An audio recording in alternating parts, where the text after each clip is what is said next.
타고난 여자랑 결혼하게 되면 계획적이고 조심스럽고, 그러면 그런 엄마들은 이제 아들이 사납고 활동적이고 충동적인 애를 낳게 되게 되면 조절하기 참 힘들죠. 말하다가 밀리고 아이씨 그만해 엄마. 근데 그다음부터는 이제 아빠가 뚜들 해야죠. 저희 집이 좀 약간 그런 상황이에요. 저희 아들은 약을 먹고 있죠. 저도 약을 지금까지 먹고 있어요. 보통 때는 안 먹는데 일할 때, 왜냐면은 좀 나와버리거든요. 참지 잘 못해요. 그래서 그것을 참기 위해서 약을 먹고 있어요. 그것은 뇌를 성숙시킬 수 있는 치료 방법은 없고, 이만큼 있었는데 조막손이라서 그래서 펌프질 만약에 해주는 거예요. 과잉 활성화 시켜서 통제를 하게 하는 거죠. 그런 아이들은 뭐 신문이나 뭐 인터넷 찾아보시면은 ADHD에 대해서 요즘 참 많이 나오잖아요. 그런 아이들을 데리고서는 왜 좋은 엄마가 될 수가 없죠, 좋은 아빠가 될 수가 없죠. 인간으로서 굉장히 한계가 있는 것이기 때문에 그렇고, 또 요즘같이 실내 활동, 착석 활동이 많은 곳이 별로 없잖아요. 시대가 없었잖아요. 그전까지 저야 뭐 60명 있는 데서 앉아있다가 좀 두들 맞다가 저는 100대까지도 맞아봤는데 학교에서. 그러다가 나가서 놀면 끝이잖아요. 늦되는 아이들처럼 나중에 균이 철들어서 공부하면 되는 거고. 근데 요즘같이 내신이 중요하고 막 그런데 그런 애들 놔둘 수는 없겠지 않겠습니까? 그럴 때는 뭐 정신과적인 치료가 필요하죠. 정신과 의사도 사실은 하나님께서 만들어주신 거지 뭐 악마가 만들어준 거 아니지 않겠습니까? 저희 목사님, 그 전에 목사님께서는 정신과 의사를 굉장히 싫어하셨었는데 뭐 우리 목사님께서는 참 인정해 주셔서 감사합니다. 정신과 의사도 다 신의 뜻에 의해서 일하고 있는 것이니까. 그래서 그런 아이들 좀 놔두도록 하자고요. 근데 그런 아이들 특성은 꼼지락꼼지락 거린다. 그리고 앉아있지를 못한다. 집중을 오래 하지 못한다. 말 자꾸만 끊고 끼어든다. 그러면 대충 그러니 생각하시면 좋을 거예요. 또한 보니까 아빠가 아직도 울컥울컥한다. 또 뭐 자꾸만 사고를 친다. 일을 저지른다. 저지르고 싶어 하거든요. 충동 못 참아서. 그렇다면 대충 밑에 애들도 그렇게 태어날 것이고, 그렇다면 이 왼수 같은 남편 닮지 않게 하기 위해서 미리미리 조치를 취하시는 게 좋은 거예요. 그래서 기질적으로 타고난 사람들이 분명히 있어요. 나머지 때문에 양육이죠. 좋은 엄마가 되고 좋은 아빠가 되는 것은 굉장히 간단해요. 사실은 60년대 말에 샌프란시스코 쪽에 베이에리아라는 쪽에서 이제 어떻게 하면은 이 미국 사람들을 더 좋은 사람들로 성장시킬 수 있을 것인가 해서 좋은 엄마의 특성들을 찾아내기 시작했어요. 그 전까지는 뭐 가설들, 뭐 프로이드 할아버지처럼 뭐 저기 입에서 있다가 똥을 갔다가 고추를 나왔다가 사라졌다가 뭐 이렇게 복잡한 가설들이 아니라 무슨 행동주의적인 것으로 체크를 하면서 클릭하면서 이런 엄마들이 애들을 잘 키우더구나. 그래서 쭉 통계를 내보니까 당연한 결과가 나왔어요. 이거는 집으로 가져가시는 메시지입니다. 좋은 엄마 아빠가 되는, 혹은 좋은 친구가 되는, 좋은 지도자가 되는. 첫 번째는 따뜻함이에요. 그런데 사실 뭐 아이들 키울 때 저는 저 애만 받으면 막 그냥 입이 찢어지는데 대부분 따뜻한 거는 그냥 먼저 먹고 들어가는 거죠. 인구의 한 5% 정도는 그렇지 않을 수가 있지만 그 사람들 사실 부모가 되지 말았어야 될 사람들이 부모가 되는 경우가 있어요. 왜냐면 지옥에 살아가고 있는 사람들은 애를 낳으면 지옥을 물릴 수밖에 없기 때문이죠. 따뜻함. 그런 건 별로 얘기할 건덕지가 없어요. 그냥 보면 좋은 건데. 그 다음에는 일관성이에요. 참 힘들죠. 일관성은 어머니 얘기를 주로 할게요. 왜냐면 어머니가 아이들의 1차적인 양육자이기 때문에. 화가 나지 말아야 돼요. 스트레스 받고 있지 말아야 되는 거죠. 기분 좋을 땐 얼굴 내 새끼 이러다가 기분 나쁠 때 저리 가위왼수야. 뭐 똑같은 거 해달라고 해도 기분 좋을 땐 기분 나쁘면은 비용이 그것도 못하냐? 조금 애가 혼자 하려고 하면 그렇게 하냐? 왔다 갔다 하는 거죠. 그건 애들은 논리가 발달되기보다는 눈치가 발달돼요.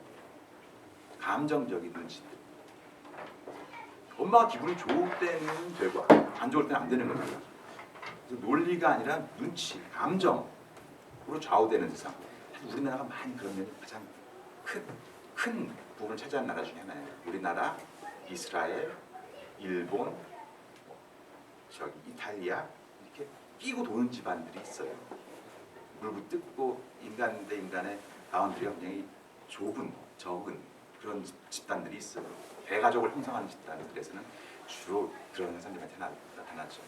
일관성. 근데 다행인 것은 한 70%만 일관적이면은 아이들은 우리 엄마는 아빠는 늘 그래. 그럴 때는 언제나 이렇게 돼. 라고서는 생각을 해요. 논리가 있기 때문에. 그렇기 때문에 조금만 한쪽으로 치우쳐서 매번 그렇게 하고 있으면 큰 문제는 없는 거예요. 대신 그렇다면 여기서 한 가지 좀 사이드로 빠져서 어떻게 하면 이 엄마를 일관적으로 만들 것이냐. 그거는 예전 같으면은 대가족이라서 아휴 뭐 창기 엄마 참아요. 애들이 다 그렇지. 남편들이 다 그렇지. 뭐 위로도 하고 서로 그럴 수가 있었어요. 근데 지금은 아파트 문 꽝 닫으면은 도끼 어린 엄마 하나 만나면 애들 죽는 거예요. 그럴 때는 남은 것은 결국에는 남편밖에 없어요. 남편이 좋은 아빠 되는 조건은 아이한테 잘해주는 게 아니고 지금 엄마의 도끼를 빼야 되는 거예요.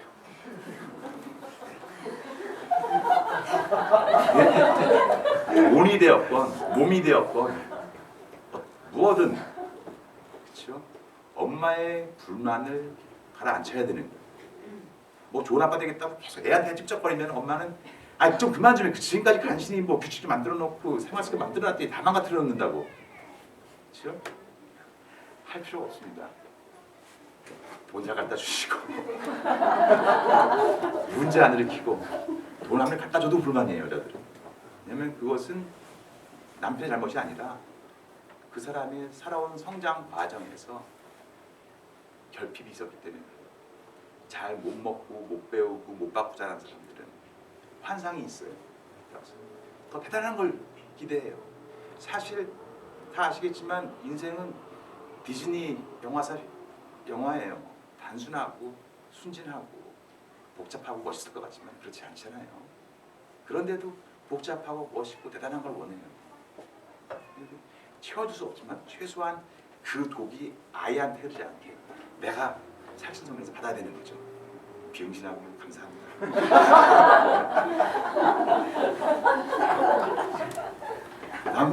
좋은 아빠는 그거예요.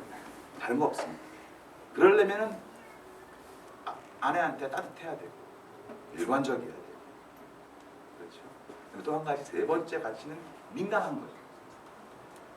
애가 뭘 원하고 있는 건지 잘 봐줘야 돼요. 남편은 아내가 뭘 원하고 있는지 잘 볼 수 있어요. 그러려면 컴플렉스가 없어야 돼요. 어떤 기정화된 프리컨셉션이라고 그러죠. 그런 것들이 없어야 되는 거예요. 그러니까 엄마들이 애를 키울 때 나는 예전에 못 자라서 못 배워서 그러니까 너는 잘 배워야 된다. 나는 예전에 오빠한테 다 뺏겼으니까 너는 절대 그러면 안 돼. 나는 어렸을 적에 성격이 나빠서 친구가 없었으니까 너는 친구가 많아야 돼. 뭐 이렇게 하면서 끌고 다니면서 내 과거를 채우려고 하기 시작하면은 애들은 놀고 싶어요. 쉬고 싶어요. 힘들어요. 그러는데 그 신호를 받을 수가 없어요. 그러니까 민감하게 잘 볼 수 있어야 되는 거죠. 그러려면은 뭐 마인드풀너스라고 마음 챙김이라고 해요. 스스로 상황들 타임 객관화시키고 자신도 객관화시킬 수 있는 능력이 있어야 되는데 성숙함이죠. 그거 좀 나중에 말씀드리도록 할게요. 그래서 따뜻함, 일관성, 그리고 민감성 세 가지가 있었는데 80년대 와서 또 하나가 더 붙었어요. 관계 개선 능력. 이것도 역시 성숙함이 얘기겠죠. 현명한 거. 뭐냐면 사람들이 좋은 의도를 가지고 만나도 언제나 갈등과 오해, 싸움이 일어나게 돼 있어요. 동물이기 때문에. 그런데 그것을 풀어주는 것은 조금 더 힘이 있고 현명하고 그런 사람이 풀어주는 거예요. 애가 풀어준다면 그거는 항복이죠, 사실은. 소통이 안 된다. 소통이 안 되면 더 가진 자가 풀어줘야 되는 거예요. 그러면 싸웠다. 애가 무례한 행동을 했다. 그래서 말을 안 한다. 그러면 감정이 가라앉길 기다려서 야 아까 너도 화를 내서 미안하다. 첫 번째 여기서 한 가지 또 사이드로 간다면은 정서적으로 문제가 있는 청소년들을 치료하는 데 있어서 풀어주는 데 있어서 가장 먼저 밟아야 될 첫 번째 스텝은 사과예요. 왜냐면 걔네들이 만든 게 아니에요. 부모들이 만든 것이죠. 부모들이 원해서 애를 낳은 것이고 유전자가 잘못돼서 좀 문제된다면 어쩔 수가 없는 것이고 부모의 잘못이고 또 그 다음에 양육 과정에서 뭔가 틀어지게 만들었기 때문에 이렇게 되는 것이죠. 나는 다 잘했는데 애가 문제가 됐다. 뭐 그렇지 않는 거예요. 치료라도 했었어야죠. 첫 번째 사과하는 거예요. 미안하다 이렇게 돼서 싸워서 어른이 내가 참아야 됐을 텐데 어른이 내가 너의 마음을 이해했을 때 됐을 텐데 미안하다. 근데 꼭 그렇게 하라고 하면은 문제 있는 엄마들은 하지만 내 입장도 있었다고요. 나는 이렇게 하고 있는데 그걸 애가 이해해 줄 거라고 생각하면 안 되는 거죠. 남편도 마찬가지예요. 안 돼. 나도 입장이 있어. 나도 나가서 정말 원치 않는 일들을 하고 있어. 먹여 살리기 위해서. 이해하지 못해요. 충분히 사과를 하고 그 사람의 마음을 풀었을 때 이 사람이 내 편이고 나를 위해서 노력하고 있구나 했을 때 마음이 풀려서 그 네 입장도 들어보자가 될 것입니다. 그렇죠? 그래서 관계에서는 언제나 부모가 먼저 한다면 얘기를 사과하고 그 다음에 마지막에 저희가 사과를 하고 내 입장을 이해해 주려고 한다면 그때 내 입장을 설명하고 그리고서는 다시 그러지 말자. 이게 교과서죠. 잘 되지는 않지만 이렇게 하고 노력해야 되는 것이죠. 그래서 네 가지 따뜻함, 일관성, 민감성, 관계 개선. 요것만 잘하면은 좋은 엄마 아빠 되고 좋은 뭐 친구 되는 것이고 좋은 지도자, 좋은 사장, 좋은 교사, 좋은 목사님 다 되는 거겠죠. 이렇게 크면은 애들은 안정적인 애착 유형을 하게 된다고 해요. 안정적인 애착 유형이라는 것은 우와 이렇게 좋은 사람이 나 사랑해 주니까 나 좀 괜찮은 사람인가 보다. 스마일이죠. 그리고 이 세상을 보는 눈은 엄마 아빠와의 경험을 이 토대가 되는 거기 때문에 다른 사람들도 우리 엄마 아빠 같이 내가 필요하면 잘 도와주고 내가 뭐 잘하면 칭찬해주고 도와주고 하겠지. 누가 보면 내 잘못인가? 그 사람 잘못인가? 보다가 에이 그 사람이 기분 나빴나 보지. 뭐 오늘 말한테 혼나고 나빴나 보지. 라고서는 오해를 더 진전시키지 않을 수가 있어.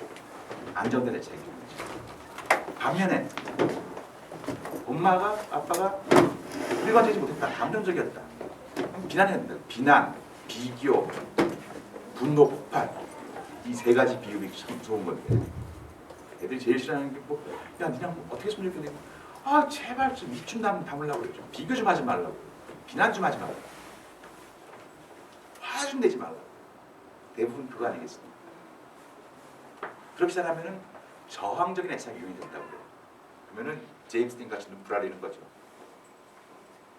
사람들은 다 나를 비난하거나 무시할 가능성이 높다. 나는 방어를 해야 된다. 그래서 강한 자한테는 이기고 약하면은 내가 공격을 당하기 전에 깔아뭉개는 거예요. 왜냐하면 내 못난 모습이 들킬까 봐. 사실 난 못나다고 생각하거든요. 비용씨는 그것도 못하냐? 똑바로 해 자식아. 자아상이 못난 놈으로 되는 거예요. 그러면 우리 인간들은 언제나 그것을 극복하기 위해서 잘난 척 하려고 그래요. 이렇게 되면은 눈치, 아까 감정적인 눈치가 빨라졌잖아요. 딱 보면서 만만한 사람들을 밟아야지 내가 우위에 선다. 그리고 안 되겠을 때는 비겁하게라도 비율 맞춰야 된다.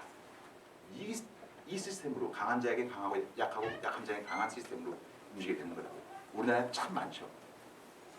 행동적으로 보면은 이래요. 어렸을 적에는 엄마가 막 하면 미안해 엄마 미안해 막 애교 부리고 착 달라붙고 그러다가 좀 만만해지면은 풀리면은 때렸으면 거예요. 싫어 상줘. 저항의 3단계를 보면은 처음에는 떼쓰고 고집피는 거예요. 사람을 심지어 불편하게 만드는 거죠. 조금 더 가면은 가해를 해요. 안쓰 이씨 때린다. 이씨. 근데 그러다가 맞다가 엄마가 이 자식 탁 때리면 가해가 안 되면 그다음에 자해를 하는 거예요. 뒤집어지죠. 울고 토하고 심한 애들은 벽에다 머리 박고 자기 때리고 그러면 안돼 하지마 하면서 말을 들어주니까 연애할 때 생각하면 돼요. 처음에는 만나줘 귀찮게 귀찮으면 그래도 이렇게 나 사랑하나 보다 넘어갈 수가 있고 안 그러면 너 죽여버린다 안 만나면 나중에는 다 죽을 거야. 떼쓰는 건 똑같아요. 단계는 그런 애들이 되죠. 조금 있으면 조금 더 크면 이제 엄마 해줘가 되고 좀 더 크면은 선생님 지나가면 바짝바짝하면서 안녕하세요 선생님 들어가서 반말이죠. 뒷담화 잘하는 애들이 되죠. 말이 많아요. 말 많아져. 감정적이기 때문에. 조금 더 크면은 어떻게 되느냐. 외모에 신경을 많이 쓰기 시작해요. 그래서 뭐 나이키, 뭐 북쪽 돌 이런 거 아니면 안 되고 사달을 하고 꾀를 50만 원짜리 교복이 돼버렸잖아요. 그런 것. 머리 막 염색하고 피 뚫고 뭐 이게 외모에 굉장히 청소년기라서만 그런 거 아니에요. 저는 청소년기 때 거울을 별로 안 봤던 것 같아요. 옷도 맨날 교복 같은 거 비슷한 하나 이렇게 쫙 입고 다니는데 여기서 딱 보면은 멋있게 입은 사람들하고 교복 같이 입은 사람들하고 딱 나뉘잖아요. 그런 것들. 그래서 저항적인 애착 유형이 생겨요. 세 단계가 있는데 하나는 깔끔하고 강박적으로 깨끗하다는 이제 아가씨들은 남자들은 타프하면서 오빠만 믿어 이런 김보성 같은 그런 애들이 되죠. 좀 더 심하게 강박적인 구박받고 자라는 애들은 싸울 준비가 돼 있어요. 눈빛이 반짝반짝하면서 왜 저는 예를 많이 드는 게 남자는 노무현 대통령 싸우지 않으면은 참 삶의 의미가 별로 없어 보이는 여자는 전혀 없이 잘 풀리면은 정치가 사회운동가가 되고 못 풀리면 꼴통 부리는 거죠. 좀 더 심하게 가해를 받고 자라면 애들이 눈이 풀려요. 깊어져요. 깊어서 왜 살까? 삶의 의미를 보내야 하는 철학자들이고요. 남자로 치면 신성우. 그러면서 뭘까? 멋있게 얘기하는데 한 시간 동안 얘기를 멋있게 할 수 있어요. 삶과 철학과 종교와. 그런데 끝나고 나면 무슨 얘기를 했지? 이렇게 횡설수설 이렇게 논리가 안 잡혀 있어요. 여자 같은 경우는 이혜영 씨라고 알죠?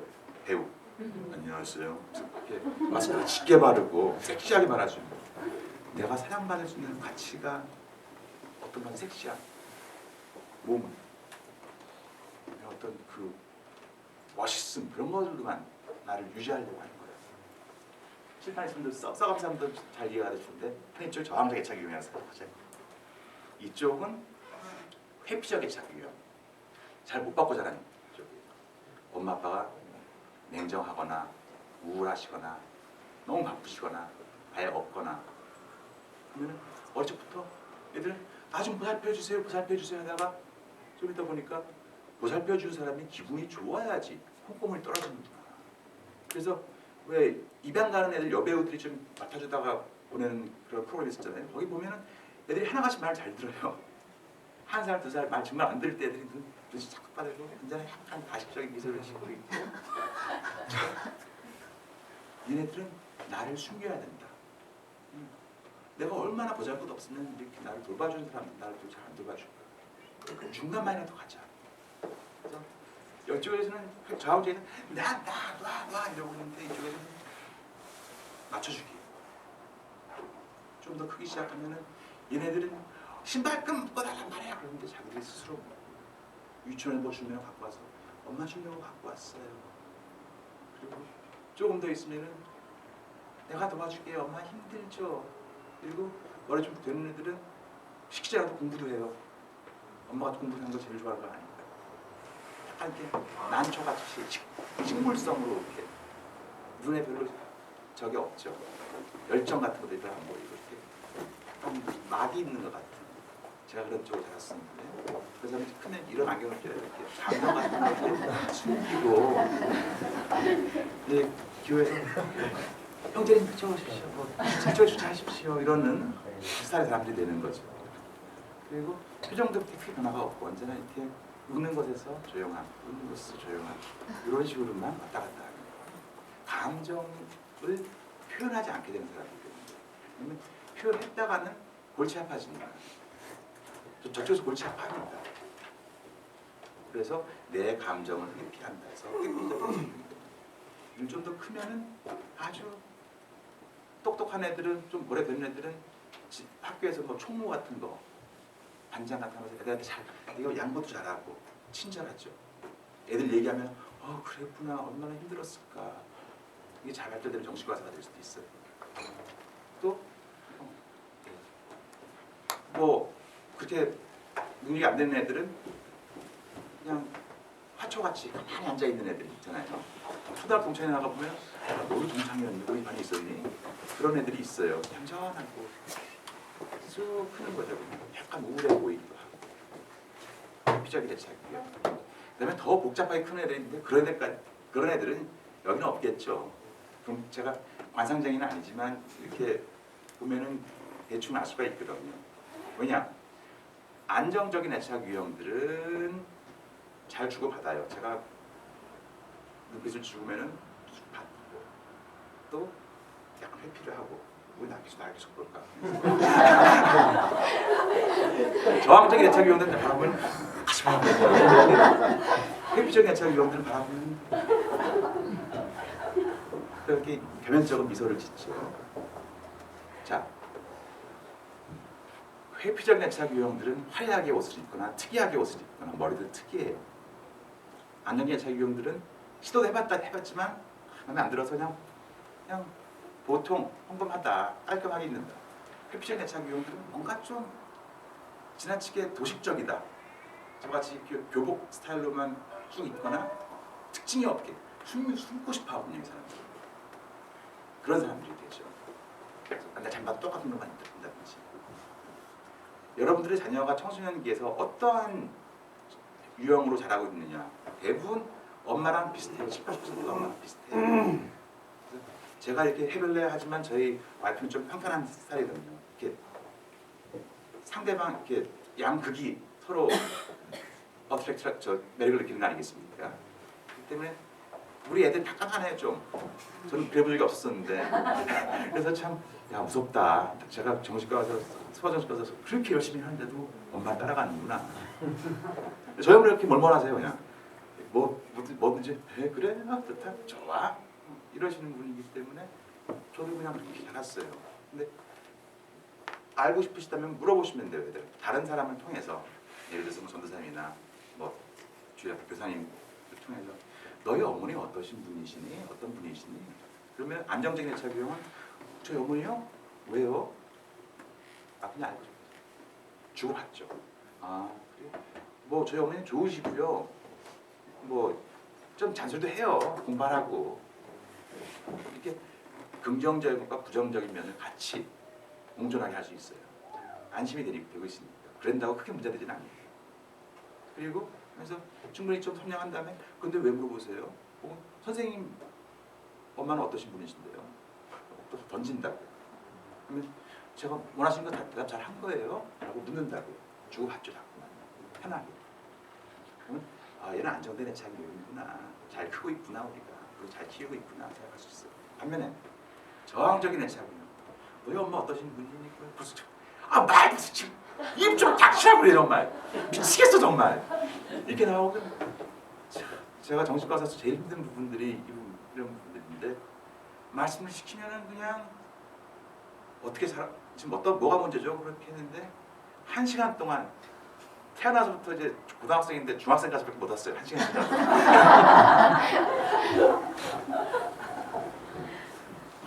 그리고서는 아침 딱 춤을 튀게 하면서 막 얘기를 하면은 아이고 내가 너무나 간섭을 하고 너무 조정을 했구나 생각하셔야 되는 거죠. 그렇다면 물러나야죠. 그리고 사과를 해야죠. 미안하다고 그동안 너한테 너무 간섭을 많이 하고 비난했었구나. 너를 잘 되려고 하겠었는데 미안하다. 그렇지 못했던 것 같구나. 해야겠죠. 첫 번째 스텝. 반면에 회피적인 애착 유형의 애들한테 너희 어머니 어떠신 분이니? 그러면 짧아요. 좋으시고 우리들을 위하시고 착하신데 없어요. 만약에 이런다 그러면은 내가 우울해서인지 내가 냉정해서인지 아이한테 잘 베풀어주지 못했구나 하면서 자꾸 치근덕거리고 다가가야겠죠. 근데 그런 우리나라에는 사실은 이런 사람들이 평화를 이끌어 오는 사람들인데 세계적으로는 이런 회피적 애착 유형이 21%라고 그러고 저항적 애착 유형이 23%라고 그러거든요. 근데 핀란드나 스웨덴 같은 데서는 이쪽이 굉장히 많아요. 뚝뚝 떨어져서 보드카 마시면서 가만히 있는 사람. 근데 우리나라는 여기 굉장히 적고 이쪽 지지를 먹고 어머 그랬어 이러고 있는 사람들이 훨씬 많아요. 저는 다 그렇지는 않아요. 지하철에서 학교 앞에서 보세요. 클릭 해보면은 요새 애들은 다 명품만 입고 다 머리에 물 쥐고 그래. 대학교 같은 데 가서 보시면 그렇지 않아요. 기가 막히게도 30 내지 35%는 그래요. 다행이죠. 이쪽 사람들은 굉장히 좀 이기적이고 감정적이고 이쪽 사람들은 너무 자기가 못 챙겨서 문제가 안정적인 대처할 경우는 해야 될 텐데. 그래서 집에 가서 한번 그걸 보신 다음에 나 어떻게 해야겠구나, 어떻게 잘하고 있구나를 아실 수 있겠죠. 자, 언제까지 강의를 해야 되는 거죠? 한 20분만 더 하면 될까요? 네. 그래요. 자, 네? 네. 그래서 이제 아이를 봤다면 내가 그렇게 하겠구나, 나도 그쪽에 배척 유형이구나. 그렇다면 나는 왜 이렇게 됐을까? 내가 무엇을 원했기 때문에 어떤 이유 때문에 그랬을까? 내 자신을 이해를 해야지, 나를 고쳐야지, 애를 고칠 수가 있겠죠. 참으라고 하면은, 물러서라고 하면 어떻게 물러서요? 못 참겠어요. 그렇게 된다면 사실은 그 부모를 치료를 해야 되는 거죠. 그래서 대부분의 경우에서 애들과 갈등이 일어나는 것은 사실은 저항적인 애착 유형에서 일어나곤 해요. 공부심의 자식아. 아 됐어. 할 거야. 할래 그러는 꼭 먼저 얘기를 해. 지금 할 거였어. 대표적인 예들 아니겠습니까? 그래서 제가 보내드리는 것은 그럴 때는 첫 번째 미안하다.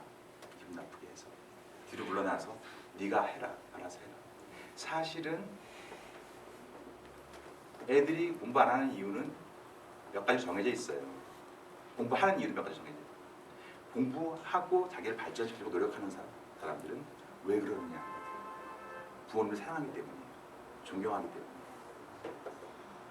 인간을 발전시키는 가장 기본적인 요구, 뭐 신앙도 마찬가지지만 그분께 미쁜 존재가 되고 싶은 거예요. 인정받고 싶은 거예요. 그분들의 가치가 내 머릿속에 들어와서 내가 되는 거죠. 윤리 발달이죠. 처음에는 엄마 기분 좋은 게 최고의 미덕이에요. 근데 하다 보니까 이 엄마가 내 편이고 훌륭해요. 그렇다면 계속 그분을 기쁘게 해드리고 싶어져요. 자랑스러운 아들, 딸이 되고 싶기 때문에 공부를 하게 되고. 저희 형제들도 그랬던 것 같아요. 저희 어머니께서는 공부하란 말 한마디도 안 하셨어요. 우리 형제들 공부 잘 못했었고요. 고등학교 때, 저학년 때까지는. 마지막에 대학교 갈 때 피치 올렸었죠. 근데 요즘은 내신 때문에 그렇게 힘들지 않겠습니까?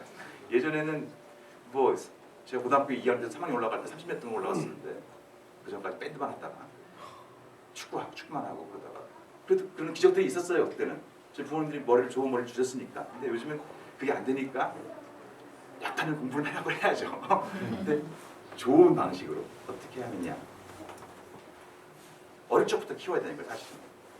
Zone of Proximity라고 비고스키라는 유명한 그 발달 심리학자가 있어요. 보니까 애들이 가장 자기 발휘를 잘할 때는 뭐냐면은 아주 약간 할 수 있을 만큼 없을 만큼의 태스크들이 주어질 때예요. 그럴 때 좀 더 해보고 싶어요. 그런데 너무 많이 생각 안 해요. 지친 모습을 볼 때 민감하게 그만해야 돼요. 근데 우리 어떤지 아세요? 저는 이 뭐 부모님 학습지 이런 것들 정말 혐오하는데 이게 그냥 반복 학습이잖아요. 얘들 미쳐해요. 회피형 애들은 잘 좋아해요. 이렇게 엄마가 좋아하니까. 근데 대부분 애들은 미쳐요. 아 이거 똑같은 거 또 하고 또 하고 안 하면 엄마가 때리고 혼나고 빤한 것들이고 자꾸만 변주곡이 있어야 되고 조금 더 발전되는 것들이 자꾸만 주어져야 돼요. 타임을. 그것도 절반은 어시뮬레이션 어코모데이션이라고 절반은 습득을 한 다음에 그 다음에 나머지 절반 시간은 내 것을 만드는 시간이 필요해요. 애들이 놀면은 놀다가 가만히 있으면서 혼자서 핑핑 슈슈 그랬었지. 그렇죠.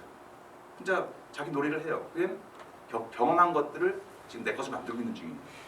그런데 이걸 계속 경험을 하게 하는 거예요. 계속 경험만. 내게 되지도 않아요. 남의 머리 빌려서 계속 하고 있는 거예요. 그건 될 줄 알고. 불행하게도 인간의 뇌는 굉장히 효율적이라서 쫙 펼쳤다가 필요 없는 것들은 다 아미노산들 흩어놓고 필요한 것들만, 자주 필요한 것들만. 그렇기 때문에 지금 초등학교 때 중학교 수학을 해도 한 번 지나가고선 안 쓰게 되면 다 까먹어요. 저도 의대를 그렇게 열심히 나왔는데 지금 정신과밖에 몰라요. 정신과에서도 이제는 제가 하는 분야밖에 몰라요. 다른 건 다 까먹게 돼 있어요. 그렇죠. 그런데 하면 될 줄 알고 계속 주는 거예요. 안 되죠. 어렸을 때부터 조금씩만 감질만 나게 조금 앞에 떨어뜨려 놓는 거예요. 그것은 지켜봐야 되는 거죠. 왜냐하면 성숙한 인간이라는 것은 첫 번째가 자발적이어야 돼요. 발전하는 인간은 자발적인 인간이에요. 관심사가 많은 인간이에요. 그런데 계속 수동적으로 퍼먹여놨으니 애들이 계속 끌려오다가 중학교 2학년쯤 되면 언젠가 엄마를 밀쳐요. 밀려갔어. 그러면 안 해 이제 씨. 내게 아니었고 공부 열심히 해서 판사, 검사, 의사 돼서 잘 살아야 된다는 거 알면서도 하질 않아요. 왜냐하면 엄마가 적이기 때문에 그 사람한테 잘 보이고 싶은 마음이 없어진 거예요. 첫 번째는 존경할 수 있어야 돼요. 사랑하지. 불쌍하고 감사해야 되는데 그게 안 되는 거예요. 그러나 요즘에 이렇게 풍요로운 세상에서 뭐 아쉬울 게 있겠어요. 애들이 얘기하다 보면 아빠가 뭐 좀 챙겨주시겠죠. 그렇죠? 저는 강남에서 일하고 있는데 강남에서 살려면 다 비교적 성공적으로 한 사람들이란 말이에요. 근데 걔네들이 그 사람들의 자녀들이 자기네 부모같이 성취를 하느냐? 잘 못해요. 배고픔이 없어요. 파이팅 정신이 없어요. 왜냐면 주면 먹고 안 주면 안 먹어도 괜찮았었거든요. 팥이 앞에 있어야지 내가 챙겨 먹지 않으면 안 된다 됐었는데 그럼 이어서 어떻게 합니까? 놔두면은 망가질 텐데 고등학교 1학년인데 이제 애가 씨발 안 해.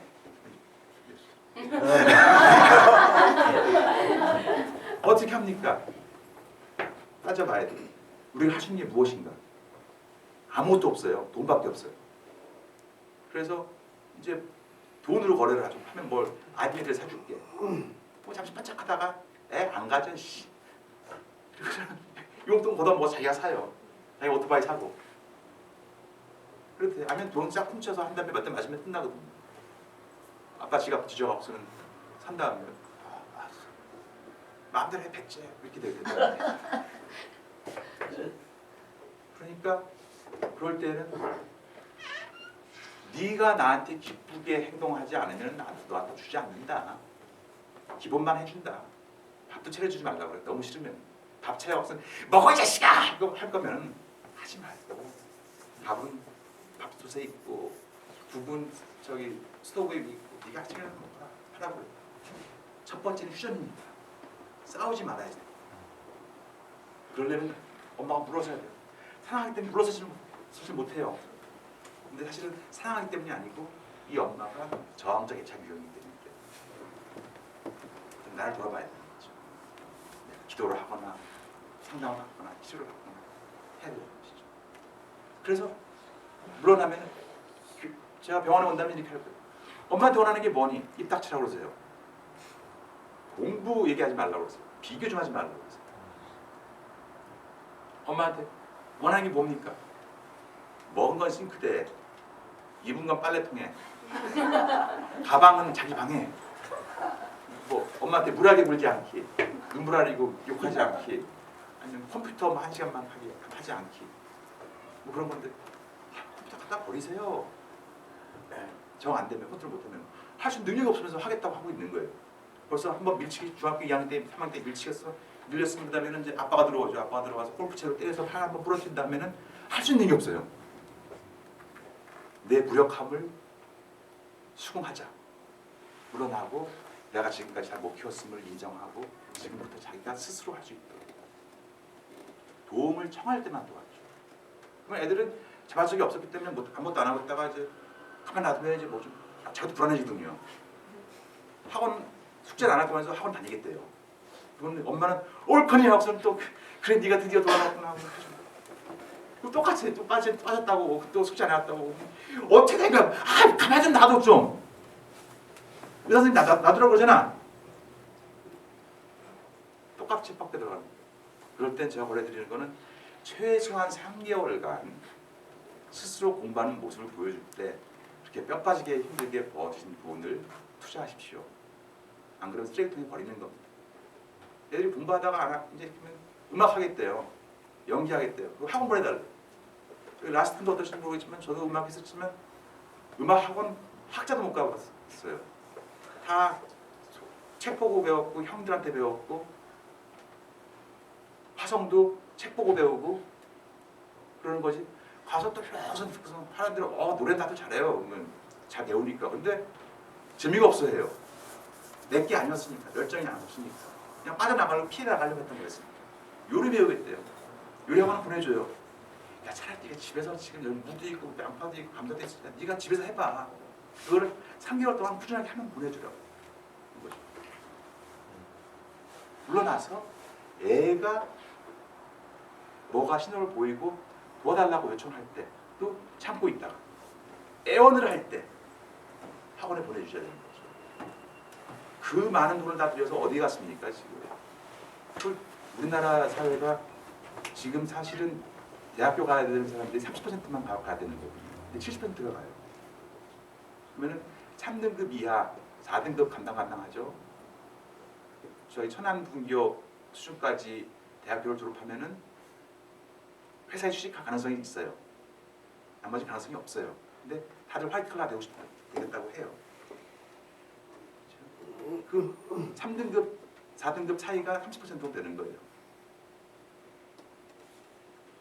다른 개발된 나라들에서도 대학교를 나와도 잘 되는 사람들, 좋은 직장을 찾아가는 사람들은 10%예요. 인서울이죠. 그것을 현실을 직시해야 되는데 어떻게 되겠지?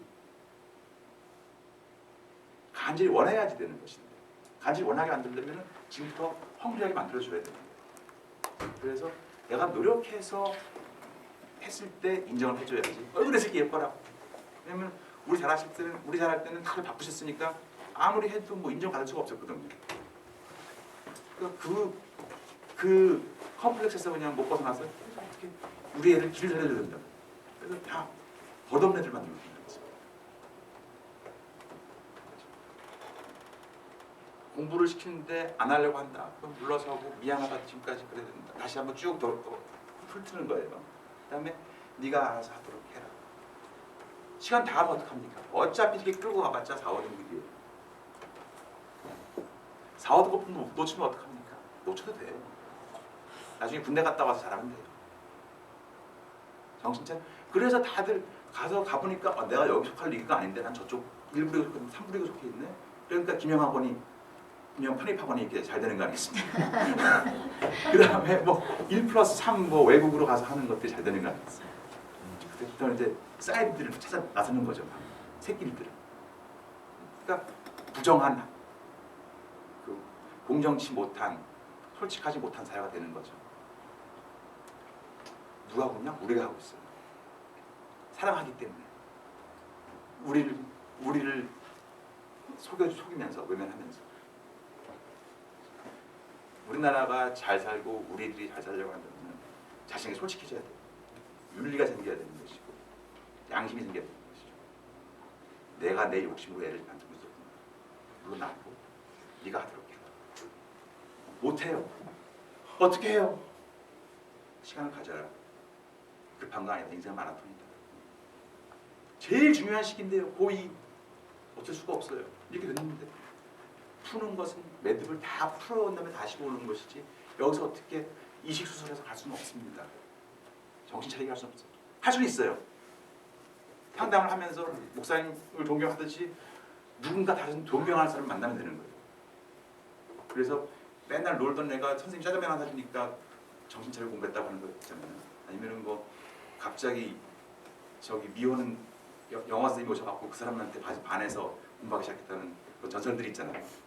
그런 사람들을 이식 수술을 해줘야 되는 거죠. 근데 그게 쉽지가 않아요. 왜냐하면 존경해 본 적이 없는 사람은 존경하기가 참 힘들어요. 예전에 같으면은 누굴 존경하니? 그러면 대부분 우리 아버지요. 병신 같은 아버지를 어머니들이 할머니들이 멋있는 사람을 만들어놨어요. 저희 아버지도 전북에서 태어난 최고의 천재라고 생각했었어요. 나중에 보니까 아니었지만 믿을 수가 있었는데 지금은 집에 가면 아빠가 들어가면은 조용히 애 공부하고 있어. 또 들어오지 정말. 병신 취급당해요. 좋은 아빠는 엄마가 만들어주는 거예요. 엄마는 너무 가까이 있어서 실체가 다 보이기 때문에 참 이상화하기가 힘들어요. 아빠는 이상화할 수가 있어요. 그러놓고서는 왜 얘가 이런 존경할 사람이 없나? 인정받고 싶은 사람이 없나? 병신 만들어놨는데 좋은 아빠는 엄마한테 인정받는 사람, 엄마한테 존중받는 사람. 그렇게 유해 질서가 서 있어야지 아빠는 엄마의 도끼를 빼주고 그 고마움에 엄마는 아빠를 존중하고 바보 같지만 가상의 인물을 만들어주고 그래서 그 가상의 인물을 아이들이 존경하고 그 사람에게 인정을 받기 위해서 자기 발전시킬 수 있게 룰들은 간단해요. 하기 힘들어서 그렇지. 왜냐면 내 욕심 때문에. 그런데 아이를 잘 키우려면 내 욕심을 잘 조절할 수 있고 계획할 수 있는 성숙한 인간이 돼요. 성숙한 인간이란 무엇이냐? 능동적이고 관심사가 많고 장기적인 계획을 세울 수 있어요. 내가 지금 그래 애를 다 잘 키운다면 헤어지면 돼. 그렇지? 애를 잘 키운다. 헤어지면 헤어지지도 못해요. 사실은. 자식 때문에 못 헤어진다고 그러지만 사실은 경제권 때문에. 그리고 장기적인 계획을 위해서 지금의 현재의 어려움들을 참을 수 있어요. 현재 어려움이 너무 크다면 그것을 해결할 수 있는 능력이 있어요.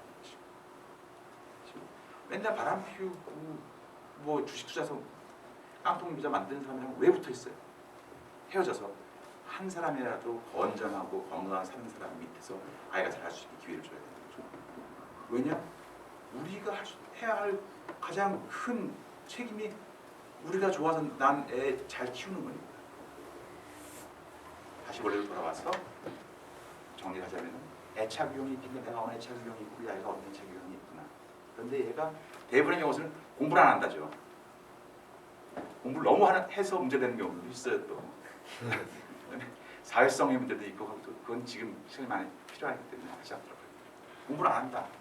그러면은 처음에는 설득을 해요. 야 필요하지 않겠니? 다 알고 있어요. 몰라서 안 하는 거 아니에요. 바람 피우지 말아야 된다고 다 알고 있어요. 하지만 바람 피워요. 술 마시고 담배 피지 말아야 된다고 다 알고 있지만 다 하고 있어요. 왜냐? 참지를 못하고 기쁨이 없기 때문에. 이게 애들한테 술, 담배, 섹스는 게임하고 판타지 소설하고 핸드폰이에요. 왜 그거 하고 얘가 기쁨이 없구나. 바라고 있는 게 없구나. 배고픔이 없구나. 좀 뒤로 물러나서 너의 삶이 우리들이 조작하지 않으면 어떻게 되는지 확인해라. 얼마만큼 추락할 수 있는지, 얼마만큼 비참하고 무가치한 문제인지를 확인을 해라. 거기에서 니들이 올라오고 올라올 준비 충분히 능력이 있어요. 최소한 중간까지는. 왜냐면 밑에서 망가지고 깨입은 애들이 밑에서 쫙 깔아주고 있으니까. 올라오려 기다린다. 재수하고 상수하고 군대 갔다 와서 또 하고 뒤늦게 제 동생은 자기는 스튜디오스만 하겠다고 그랬어요. 처음부터 못생긴 게. 스튜디오스 했어요. 여기는 뭘 했냐면은 이걸 안 되니까 언어로 그래서 불어 영어 막 배우더니 그걸 할 수 있대요. 제가 찾아가더라고요. 근데 2, 3년 하더니 아 이거 아니야 이거 그러더니 그때 가서 공부하겠다고. 그때 아버지가 돈 주시니까 프랑스 가갖고 영어, 불어, 한국어 동시통역 대학원 갔다갖고 지금 이래서 교육하고 있어요. 저희 형도 부대 경제과 집어넣어놨더니 도망갔어요. 그래서 지금은 성악가 하겠다고 메트로폴리탄 오페라에서 하겠다고 막 그랬었는데 저희 어머니가 돈 주자고 도망갔거든요. 그러고서는 지금은 저기 텍사스에서 크리스천 유니버시티에서 과장하고 있어요. 오페라 가수의 꿈은 이루지 못했지만 최소한 머리는 잘 타고나서 교수들 다 하고 있는 거죠. 저도 가수 하겠다고 그러다가 노래 못하는 거 알아서 잽싸게 저는 도망갔죠. 그런 식으로 놔두면은 자기가 원하는 것들 뭐냐면 내가 가지고 있는 기본 탤런트, 좋아하는 것들은 내가 잘하는 쪽으로 가게 돼 있어요. 에릭 에릭슨이나 프로이드 같이 내 컴플렉스를 극복하기 위해서 이카루스처럼 다가가는 사람들도 있지만 대부분의 경우 내가 잘하는 쪽으로 가게 돼 있습니다. 믿어줘야 됩니다. 그래서 아이들을 믿어주자. 못 믿어요. 어떻게 돼요? 결국에는 가만 놔두면 내 수준의 아이로 성장할 텐데 잘해보려고 하다가 더 못하게 만듭니다. 오히려 가만 놔두면 내가 못 가서 더 멀리 갈 수 있는 아이를 막는 거였다는 것을 해야 됩니다.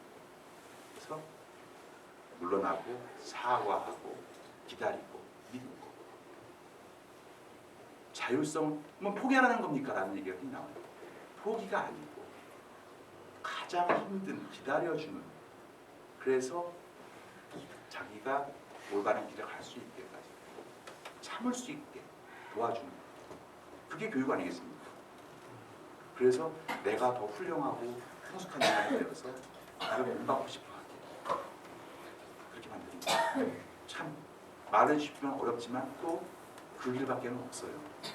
우리도 은연중에 제가 그렇게 다 정리해서 만들었지만 여러분들 하고 싶겠던 거예요. 사실은 수긍하고 내가 잘하는 것을 보여주면서 가만하게 하는 거죠. 내가 찾아가도록 하는. 결국엔 다 해봤자 나중에 그렇게 되는 거니까요. 결국엔 그렇죠? 그렇기 때문에 그래서 나한테 다시 다가올 때, 휴전이 되고 전쟁이 멈춰 다시 다가올 때, 그때 기쁜 마음으로 탕자가 돌아온 탕자를 받듯이 환영하고, 그다음에 요구하는 것들을 들어주고, 그제서야 모습을 보여줄 때, 돌아오는 모습을 보여줄 때 최소한 3개월 기다리셔야 돼. 맨큼 잡으면 또 똑같아요. 저쪽에서 허기져서 돌아올 때 조금씩 주는 거. 그 전까지 내가 너무 많이 줬구나. 조금씩만 주도록 하자. 그거의 기쁨들을 느끼게 하고 거기서 발전할 수 있게 하자. 이번에 대학교 못 가도 돼요. 그렇죠? 자기가 직접 해서 성취하는 방법들을 터득하기 전까지 대학교 가봤자, 서울대 밀어넣어봤자. 요즘에 제가 걱정되는 연대의대에 학부모회가 그렇게 참고를 한대요. 겁나 죽겠어요. 그럼 무식한 어린애 같은 의사들이 자라나서 무슨 일들을 저지를까? 편법적인 교육을 저지르지 않겠습니까? 그 다음에 엄마 부를 거고, 잘못되면 그런 아이를 크지 않게 나중에 결국엔 성숙하고 윤리적인 인간으로 자라서 그래야지 행복할 수 있지 않겠어요?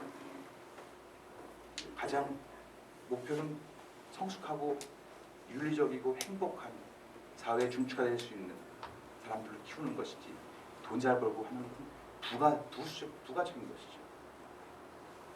걱정이 되신다면 지금부터 기도 많이 하시고 운동하셔서 남편 때문에 미치겠다면 공부하세요. 직업을 구하셔야죠. 그래서 꿋꿋하게 살아가는 모습을 볼 때 엄마 자랑스럽다, 아빠 자랑스럽다, 죄송하다, 저렇게 힘들게 하시는데 저분들에게 누가 되지 않기 위해서 내가 이렇게 잘 살아가야지 라는 동기가 생길 것이다. 그래요. 이렇게 굉장히 추상적인 얘기를 드렸는데 좀 더 실질적인 얘기가 되면은 여러분들께서 간증을 하셔야 될 것 같기 때문에 여기서 멈추도록 하고, 여러분들이 다시 한번 기억하실 것은 따뜻함, 일관성, 민감함, 관계 개선, 그다음에 사과하고 물러서고 애가 감정에 강할 때까지 기다렸다가 도움을 청할 때 도와주면서 이야기를 하고 싶어 할 때 이야기를 같이 해주자는 것이죠.